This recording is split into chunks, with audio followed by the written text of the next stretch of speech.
لیکن نرمی کی وجہ سے انہوں نے پھر معاف کر دیا۔ ان لوگوں نے پھر غداری کی اور پوری تحریک کو اندر سے انہوں نے کھوکھلا کرنا شروع کر دیا، اور آخر کار اتنی بڑی انہوں نے بغاوت کی کہ ان کو پورے علاقے سے نکالنا پڑا، اور پھر بعد میں سکھوں سے مل کر سکھوں کے اطلاع دی کہ فلاں جگہ ہیں اور سکھوں کو بھیجا۔ یہ سب انہی لوگوں نے کیا جن کو آپ نے خود یہ ایسا مسئلہ ہے جس میں بھی اگر کوئی سیاست میں جائے تو آ سکے، تو اس کے دل میں یہ پکا عزم ہونا چاہیے کہ پوری طرح سے جائے، نہیں تو نہ جائے۔ اسی تردد کی وجہ سے اسی وقت سے تباہ شروع ہو گیا، ورنہ اس سے پہلے جو تھا پشاور، تو اس زمانے میں پشاور کو فتح کرنا معمولی بات نہیں تھی، پھر پورا صوبہ ان کے ہاتھ میں آ جاتا۔ لیکن اس مسئلے میں ان کو تردد، ان کے تربیت کچھ اور قسم کی ہوتی ہے صوفی، اور یہ بہت بڑی محنت ہے، اور یہ بھی کہ اللہ تعالیٰ کی مشیت نہیں تھی۔ انگریزوں کا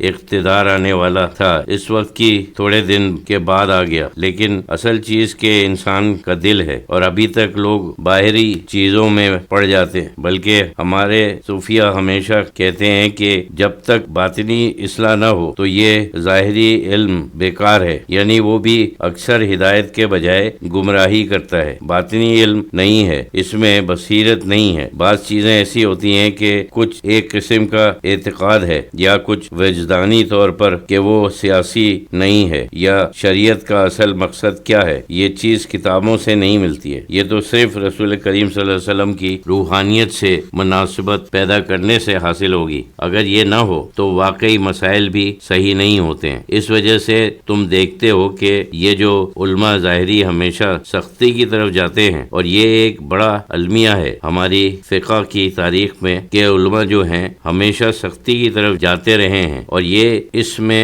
علم باطن کی کمی ہونے کی وجہ سے جب پہلے سے روایت اب کچھ چلے آ رہے ہیں ایکسپٹ کیا، تقلید کے اوپر بہت زور دیا گیا، اس وجہ سے زیادہ تر اس حدیث کے مخالفت ہوتی رہتی ہے۔ وہ جو حضور صلی اللہ علیہ وسلم نے فرمایا یاسر ہو ولا تاثر ہو، صحیح یہ حدیث ہے، صحیح حکم ہے کہ آسانی پیدا کرو اور ہمیشہ اور مشکل پیدا نہ کرو، یہ کوئی معمولی بات نہیں ہے۔ اور اس کے بعد فرمایا کہ یاسر ہو ولا تاثر ہو، مطلب یہ ہے کہ لوگوں کو خوشخبری دو اور ان کو اطمینان دلاؤ اور تماسا رہو، اور کے معنی ہیں ان کو سختی کر کے بھگا دینے کے لیے، یعنی نفرت مت دلاؤ، ان کو بھگاؤ نہیں۔ نفر اصل میں بھاگ جانے کو کہتے ہیں۔ رسول اللہ صلی اللہ علیہ وسلم کا مقصد یہ تھا اس میں کہ لوگوں پر ایسا بوجھ نہیں ڈالنا چاہیے، ایسی تصویر اسلام کی نہیں پیش کرنا چاہیے کہ لوگ گھبرا جائیں اور بھاگ جائیں۔ یہ تو ہم سے نہیں ہوگا، جیسے یہ لوگ اکثر کہتے ہیں اور اس حدیث کی مخالفت کرتے ہیں، پڑھتے رہتے ہیں، بیان کرتے ہیں، لیکن ان کے اوپر عمل نہیں کرتے۔ یہ نہیں ہے کہ نرمی ہونا چاہیے کہ کسی چیز کی پابندی نہ ہو، نہیں، لیکن یہ جو اصول ہیں اور ان میں کافی گنجائش رکھی گئی ہے۔ شریعت میں آسانی کا پہلو ہمیشہ رہنا چاہیے۔ تربیت میں اصل میں باطنی بصیرت کی کمی ہے، اس وجہ سے صوفیہ کرام پر علماء ظاہر نے ہمیشہ الزام لگایا کہ یہ لوگ شریعت کے پابند ہی نہیں ہیں، یا جانتے ہی نہیں ہیں، یا ڈھیل دیتے ہیں، حالانکہ یہ بات نہیں ہے، لیکن وہ رسول کریم صلی اللہ علیہ وسلم کی سنت کے اوپر عامل ہیں۔ شریعت میں نرمی پیدا کرو، بغیر اس کے جو فرائض اور ضروری باتیں چھوڑی جائیں، لیکن یہ ہے کہ جو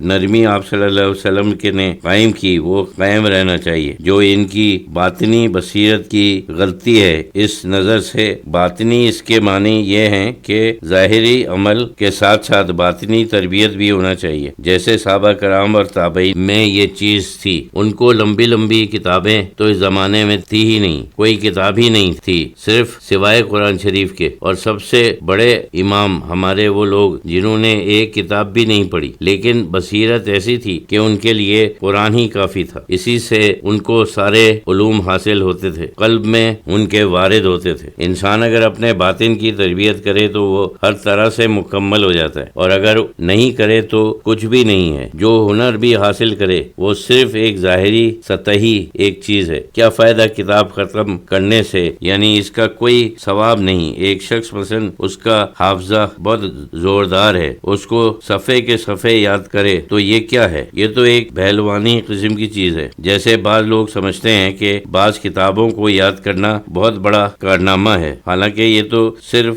حافظے کی قوت ہے کسی کے پاس ہو سکتی ہے۔ بعض عجیب و غریب بچے پیدا ہوئے ہیں کہ جو تاریخ کی کتابوں میں ہے، اتنے قریب زمانے میں ہے، کتابوں کی باتیں ایک دفعہ پڑھ کر وہ سب دہراتے ہیں۔ پوری کتاب کو کچھ عجیب قسم کے جیسے فوٹوگرافک میموری کو بعض ایسے ہوتے ہیں، بلکہ انہوں نے پبلک میں اپنے کمال دکھائے ہیں۔ کتابوں میں ان کا تذکرہ ہے، مشکل سے مشکل ریاضی کے مسائل جو کہ کوئی اچھے سے اچھا ریاضی داں 1 گھنٹے میں حل کرے، وہ فوراً اسی وقت یعنی فی البدی اس کا جواب فوراً دیتے تھے۔ وہ کچھ عجیب قسم کی جیسے ایک عجیب الخلقت قسم کا پبلک میں کیا ہے، اسٹیج کے اوپر کیا ہے، ایسے لوگ ہوئے ہیں۔ لیکن یہ کیا ہے؟ یہ تو کوئی کمال نہیں ہے، کافر بھی کرتے ہیں، ایمان سے ان کا کیا تعلق؟ ہاں باطنی علم ہو اور یہ چیز بھی ہو تو نور علی نور، نہیں تو کوئی بات نہیں۔ باطنی تربیت میں ایک اور بات ہوتی ہے کہ ایک قسم کا باطنی نور پیدا ہوتا ہے، یعنی جس قسم کے کسی کو حاصل ہو